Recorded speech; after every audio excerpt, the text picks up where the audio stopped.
Bugun G'ijduvon tumanida O'zbekiston Respublikasi Turizm qo'mitasi hamkorligida ommaviy axborot vositalari vakillari uchun keng ko'lamli press tur tashkil etildi. Tadbir boshidan oxirigacha tuman hokimi Sherzod Ashurov shaxsan boshchilik qilib, mehmonlarga G'ijduvonning tarixiy merosi va zamonaviy taraqqiyot jarayonlarini atroflicha namoyish etdi. Bu joylarda ko'plab yaxshi insonlar va ilmli insonlar qadam ranjida qilgan, G'ijduvonni butun dunyoga tarannum etgan, tanitgan inson 7-birning birinchisi Abduxoliq G'ijduvoniy makonidamiz va bu yerda podsholar madrasalar qurgan joydamiz va 600 yil avval shu madrasani Mirzo Ulug'bek podsholik davrida qurilgan va buning davomi Xudo xolasa sizlar bilan birgalikda bir ziyoratdan keyin Qo'rg'on shaharchasiga taklif qilsak juda ham yangiliklardan boxabar bo'lasizlar degan umiddaman.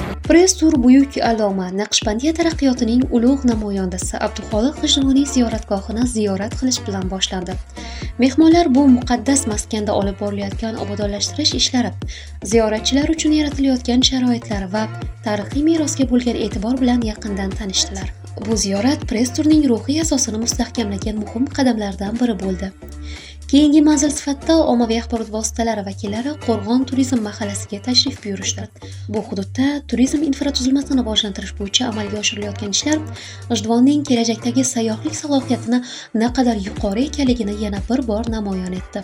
Yangi bog'lar, mehmonlar uchun yaratilayotgan qulayliklar, zamonaviy xizmatlar, bularning barchasi kelgusi turizm rivoji uchun muhim zamin bo'lib xizmat qilmoqda. Tadbirning yakunida ishtirokchilar qadimiy san'at maskani Narsullayevlar kulolchilik maktabida bo'lishdi. Bu yerda kulollarning mahorati, milliy naqshlar va qadimiy usullar ommaviy axborot vositalari vakillarida katta taassurot qoldirdi. G'ijduvon bugun nafaqat o'zining boy tarixiga, balki yangi bunyodkorlik va turizm imkoniyatlariga ham ega ekanligi yana bir bor isbotlandi.